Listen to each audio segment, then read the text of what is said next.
नमस्कार बच्चों, आप सभी का हमारे YouTube चैनल में बहुत बहुत स्वागत है। बच्चों, आज से हम स्टार्ट करने जा रहे हैं क्लास 10th का विज्ञान विषय का पहला चैप्टर रासायनिक अभिक्रियाएं एवं समीकरण। बच्चों, आज से हम जो स्टार्ट करने जा रहे हैं पूरा NCERT बुक से होगा। NCERT बुक से होगा, ठीक है। आपने थंबनेल में देखा होगा कि हमने लिख रखा है 95% प्लस नंबर। तो बच्चों, हमने क्यों लिखा है पहले इसको जान लेते हैं कि हमने थंबनेल में 95% प्लस नंबर क्यों लिखा है। तो बच्चों, ये हमारे जितने भी बच्चे हमसे पढ़े हैं, ठीक है, उन सभी के 95 प्लस नंबर आए हैं। कुछ के हालांकि 90 आए हैं, लेकिन बहुत ज़्यादा बच्चों के 95% आए हैं।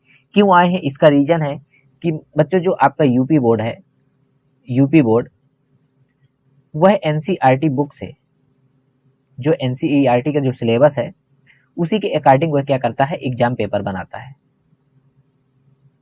इसलिए बच्चों हम NCERT ही पढ़ाते हैं यूपी बोर्ड वालों को, और इसमें से बहुत अच्छा रिजल्ट आता है। तो एक बात और बता दें, जो बांदा के स्टूडेंट हैं, कहाँ के, बांदा के, ठीक है, तो उनके लिए ये हमारा नंबर है 9648322190। इस पर वो व्हाट्सएप मैसेज करके हमसे जुड़ सकते हैं और ऑफलाइन क्लासें अटेंड कर सकते हैं। बाकी जो दूर के बच्चे हैं, जो बांदा नहीं आ सकते हैं, वे जो है घर पर रहकर ही पढ़ाई करें, क्योंकि हम जो यह सीरीज चालू कर रहे हैं यह आप घर बैठकर भी 95% नंबर ला सकते हैं। तो इतनी बात समझ में आ गई। तो चलिए आज का वीडियो शुरू करते हैं। बच्चों, इसमें से हम ये पूरी बुक को पढ़ेंगे और एक एक पॉइंट जहां पर समझाने योग्य होगा उसको हम समझाएंगे, और जहां पर आपको प्रैक्टिकल करके पढ़ाना होगा वहां पर हम प्रैक्टिकल करके आपको पढ़ाएंगे, ठीक है। तो इसमें आपको परेशान नहीं होना है। तो चलिए शुरू करते हैं। आपने अपने दैनिक जीवन में निम्नलिखित यानी कि नीचे लिखी परिस्थितियों पर ध्यान दीजिए और उन पर विचार कीजिए। क्या विचार करना है कि जब आप गर्मियों के दिनों में तापमान पर, ठीक है, दूध को क्या कर दें, खुला छोड़ दें।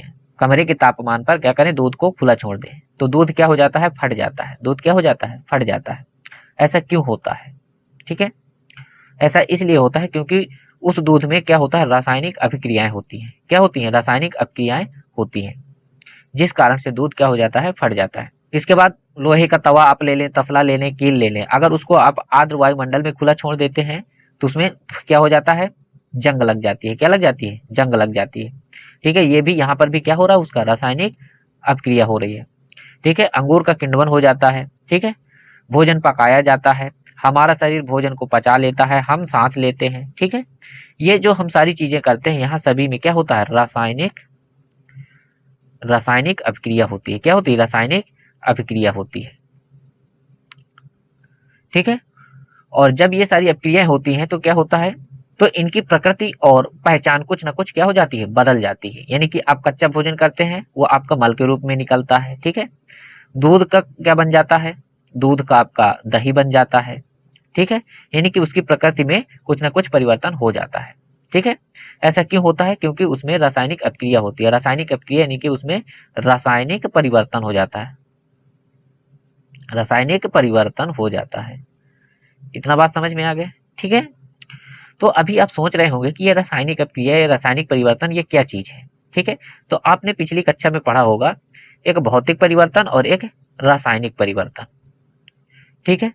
तो पहले हम भौतिक परिवर्तन को समझा देते हैं कि भौतिक परिवर्तन क्या होता है। भौतिक परिवर्तन वह होता है जिसके, यहाँ पर समझा रहे हैं, यहाँ पर ध्यान दीजिएगा, जिसके रंग, रूप, आकार आदि में परिवर्तन होता है। यानी कि उसके बाहरी स्ट्रक्चर में परिवर्तन होता है, ठीक है, लेकिन उसके आंतरिक गुणों में कोई परिवर्तन ना हो, ठीक है। तो उसे कहते हैं भौतिक परिवर्तन, ठीक।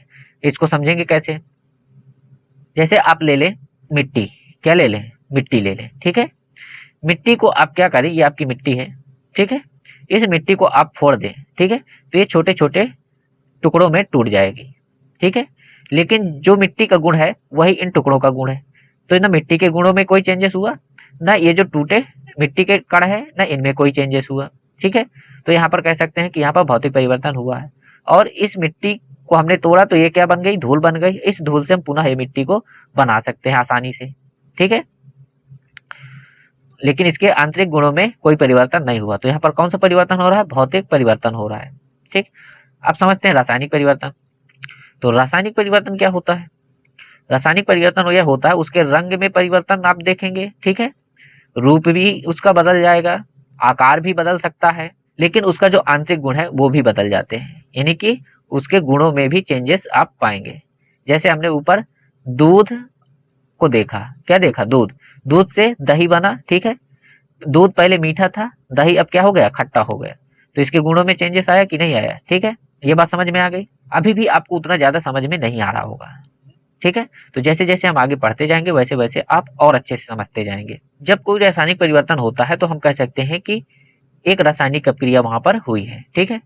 आप शायद सोच रहे होंगे कि रासायनिक अपक्रिया का वास्तविक अर्थ क्या है, ठीक है, ये बार बार सर जी कह रहे हैं रासायनिक अपक्रिया, रासायनिक परिवर्तन, ठीक है, तो इसका वास्तविक अर्थ क्या है, हम कैसे जान सकते हैं कि रासायनिक अपक्रिया हुई है, ठीक है। तो इन प्रश्नों को उत्तर पाने के लिए हम ये क्रियाकलाप करेंगे। इसमें से 3 क्रियाकलाप हैं। कितने क्रियाकलाप दिए गए हैं, 3 क्रियाकलाप। पहला ये है और दूसरा अगले पेज में है, दूसरा ये है और तीसरा ये है, ठीक है। इन क्रियाकलापों को हम देखेंगे। तो आइए पहले क्रियाकलाप को देख लेते हैं। पहला क्रियाकलाप कह रहा है कि पहले सावधानी देखते हैं कि आपको शिक्षक के सहयोग से ये करना है, ठीक है, और छात्र अपने आंखों में क्या पहन लेंगे, चश्मा पहन लेंगे, ताकि उनके आंखों को कोई नुकसान ना हो, ठीक है। पहला पॉइंट है कि लगभग आपको 3 से 4 सेंटीमीटर लंबे मैग्नीशियम के रिबन, इसको लेना है, फिर एक माल से उसको क्या करना है, रगड़ कर साफ कर लेना है, ठीक है। फिर इसके बाद इसे चिमटे से पकड़कर रिपीट लैंप या बर्नर से इसका दहन करिए, ठीक है। ये आपकी रिपीट लैंप है, ठीक है, ये आपका जो है चिमटा है, यहाँ पर आपका मैग्नीशियम है, ठीक है।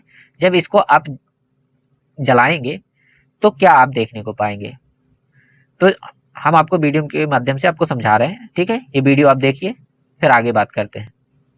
तो ये रहा आपके सामने एक मैग्नीशियम, जिसको देखिए हम तोड़ रहे हैं, ठीक है। इसको तोड़ करके फिर इसको ये रेगमाल से हम घिस करके इसको साफ़ करेंगे, ठीक है। तो आप इसको देखते जाइए, इसको साफ़ किया, फिर ये बर्नर से हम इसको क्या कर रहे हैं, जला रहे हैं, ये देखिए चिमटे से पकड़ के। और जब ये जल रहा है तो देखो तेज चमकदार सफ़ेद लौ के साथ ये जलता है। फिर ये जलने के बाद ये देखिए इस प्रकार से अवक्षेप प्राप्त होता है सफ़ेद, ठीक है। फिर इसको आप एक पानी में घोल लें और घोलने के बाद इसको लिटमस पेपर में ले जाएं, ठीक है। तो चेक करेंगे तो ये कौन सा कलर देता है, ये बैंगनी कलर देता है, तो ठीक है। आपने देखा होगा कि चमकदार श्वेत लव के साथ मैग्नीशियम रिबन का दहन होता है, ठीक है, और श्वेत चूर्ण में परिवर्तन हो जाता है। तो ये जो श्वेत चूर्ण है ये क्या है, मैग्नीशियम ऑक्साइड का चूर्ण प्राप्त होता है, ठीक है। वायु में उपस्थित ऑक्सीजन तथा मैग्नीशियम के बीच होने वाली अपक्रिया के कारण ऐसा होता है, ठीक है। ऐसा क्यों होता है, आपका जो मैग्नीशियम है, ठीक है, आपने तो केवल मैग्नीशियम लिया है और उसको क्या किया है, आग में जला दिया है, आग में जला दिया है और वो क्या बन गया है, आपका एक राख बन गई है, ठीक है। तो आपने जब मैग्नीशियम को जलाया तो वायुमंडल में क्या उपस्थित होती है, ऑक्सीजन उपस्थित होती है, तो ये मैग्नीशियम ऑक्सीजन के साथ अपक्रिया कर लेता है और ये बनाता है मैग्नीशियम ऑक्साइड। क्या बनाता है, मैग्नीशियम ऑक्साइड।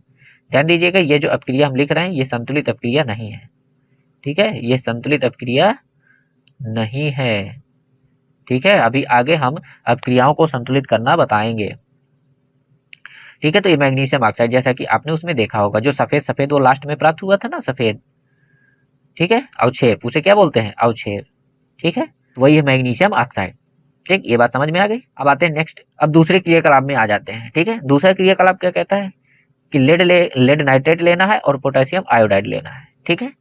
तो आप यहाँ पर देख लीजिए, जब ये है आपका लेड नाइट्रेट यानी कि PbNO3 का वोल्टोइस, और ये 2Ki ये है पोटेशियम आयोडाइड, ठीक है। तो इसको जब मिलाते हैं क्या बनता है, PbI2 बनता है और 2KNO3 बनता है, ठीक है। तो आइए इसका वीडियो देखते हैं। ये है पोटेशियम आयोडाइड और ये है लेड नाइट्रेट, ठीक है। तो जब लेड नाइट्रेट में हम पोटेशियम आयोडाइड मिलाते हैं तो ये देखिए येलो कलर का जो है लेड आयोडाइड आपका प्राप्त हो गया, ठीक है।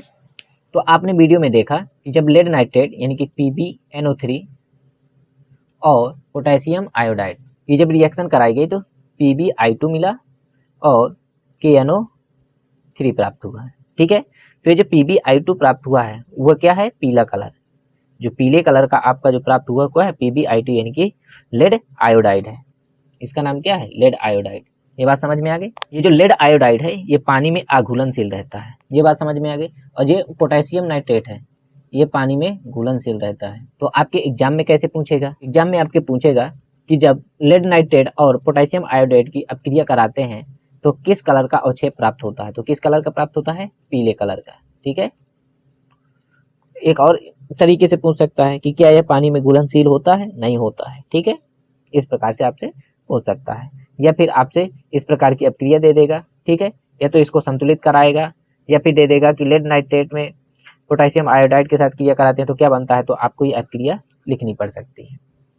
इतनी बात समझ में आगे आते हैं क्रियाकलाप 1.3 यानी कि तीसरी क्रियाकलाप देखते हैं।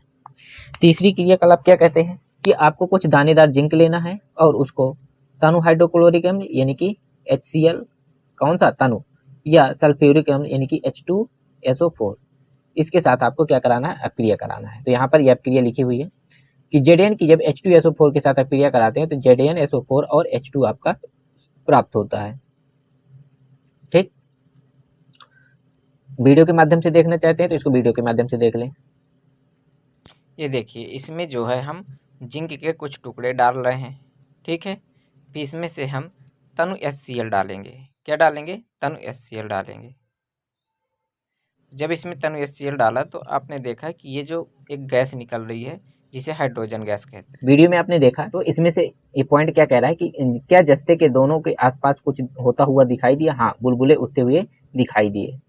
अगला, शंक्वाकार फ्लक्स या पराग नली को स्पर्श कीजिए, क्या इसके तापमान में कोई परिवर्तन हुआ है, हाँ, पराग नली का तापमान क्या हो जाता है, बढ़ जाता है। ठीक है, तो ऊपर ये जो आपने 3 क्रियाकलाप देखे, 2 ये और एक ये, ठीक है, ये तीनों जब क्रियाकलाप आपने देखा तो इसमें से आपने पाया कि ये सारी चीजें कुछ ना कुछ क्या हो रही थी, बदल रही थी। कौन कौन सी चीजें, किसी में अवस्था परिवर्तन हो जा रहा था, किसी में रंग में परिवर्तन हो रहा था, किसी में गैस निकल रही थी, किसी में टेम्परेचर परिवर्तित हो रहा था। ठीक है, तो अगर ये चीजें हो रही हैं तो हम कह सकते हैं कि वहां पर रासायनिक अपक्रिया हुई है। ठीक है, तो अब आपको समझ में आया कि रासायनिक अपक्रिया कैसे होती है। तो अब आप जो है अपने आसपास देखेंगे, ठीक है, और अनुमान लगाएंगे कि क्या हमारे आसपास भी रासायनिक अपक्रियाएं हो रही हैं कि नहीं हो रही। ठीक है, इसके बाद नेक्स्ट क्लास में हम पढ़ेंगे रासायनिक समीकरण। तो आज की क्लास में इतना ही, मिलते हैं नेक्स्ट वीडियो में, तब तक के लिए जय हिंद।